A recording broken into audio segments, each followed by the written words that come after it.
Avast ერთ-ერთი საუკეთესო ანტივირუსია, მის გადმოსაწერად რა თქმა უნდა შევიდეთ ოფიციალურ ვებგვერდზე, ეს არის avast.com. საიდანაც მოხდება უახლესი ვერსიის, შევძლებთ უახლესი ვერსიის გადმოწერას. ვაწვევი home და აქ უკვე გვექნება გადმოწერის განყოფილება პირდაპირ აგდებს, არის სამი ვერსია, როგორც ხედავთ, ეს არის ძალიან მაგარი, საშუალო და დაბალი, ანუ უფასო, რომელიც საშუალებას გვაძლევს 30-დღიანი ვერსია გამოვიყენოთ უფასოდ და შემდეგ რა თქმა უნდა ისიც მოითხოვს აქტივაციის კოდს. სულ ვისავით ჩვენ ავირჩევთ თუ რომელი გვინდა, ამ შემთხვევაში მოდი გადავხედოთ მათ ფასებს. ყველაზე კარგი როგორც ჩანს მე ყავს სადღაც 40, ანუ ერთ კომპიუტერისთვის არის $49, სამ კომპიუტერზე 79, რა თქმა უნდა ფასი შედარებით კარგია თუ რამოდენიმე ერთად შევიძეთ. ეს საშუალო დონე და მოდი ამ შემთხვევაში უფასოს გადმოწერისას ჩვენ გთხოვს რომ თუ გინდა თუ ან თავაზობთ რომ შეგვიძლია ვიყიდოთ ახალი ვერსია. არ გვინდა და ვიწერთ უფასოს 30 დღით. გადმოვიწეროთ. ამახსოვრებებს ჩვენ კომპიუტერში.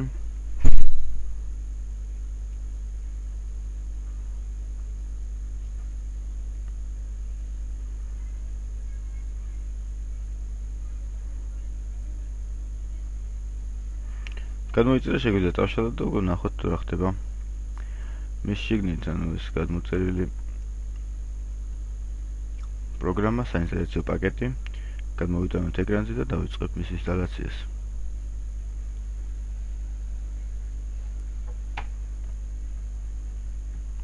ჩვეულებრივი სტანდარტული ინსტალაცია აქვს, არაფერი გამორჩეული.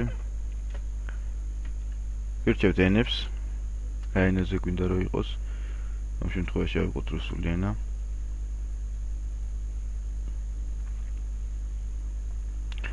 და ველოდებით ინსტალაციას.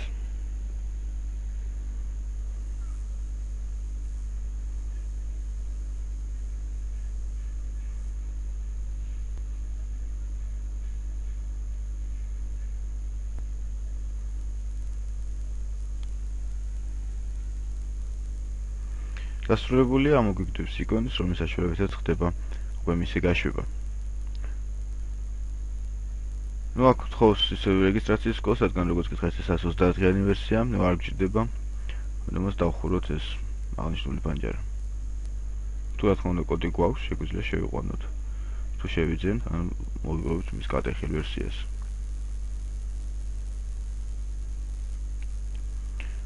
ესეც მის სახე, რა თქმა უნდა, ის ძალიან შეიცვალა წინა ავასტის ვიც ჰქონია შეხება. აბსოლუტურად რადიკალურად გამოსვლილია ანტივირუსი. დიზაინში მოახდინეს დახვეწა, კერძოდ მათ უკვე დაუკავშირეს უფრო ჩვენთვის ცნობილ ანტივირუსებს. მათი დიზაინი, ანუ იგივე ავირას, იგივე კასპერსკის, ერთი და იგივე დიზაინში მიდიან. აქ არის ჩვეულებრივი სკანირებები, რომელიც ხდება, რა თქმა უნდა, თუ გვინდა, ბოლომდე დაველოდებით და დაასრულებს სკანირებას. ამ შემთხვევაში შევაწყვეტიო, შეგვიძლია ვნახოთ აღნიშნული შედეგები, ანუ ვირუსი ამ შემთხვევაში ამიწერა რომ არ არის, იმიტომ არც ვაცადე, შეიძლება აღმოიჩინა კიდეც. პირველ რიგში რაც არის დაყენებული ანტივირუსი ჭირდება, ეს არის განახლება, ეგრეთ წოდებული update-ი, ანუ ამ შემთხვევაში აბნავლენი. გავუკეთოთ ეს ქვედა პუნქტი არის ამ ანტივირუსისთვის.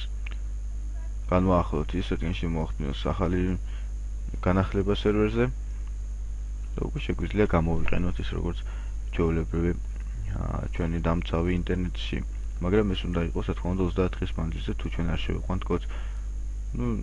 საკმაოდ საინტერესო ანტივირუსია. ნახოთ თუ როგორ იმუშავებს ის ჩვენს ახალ სისტემაზე.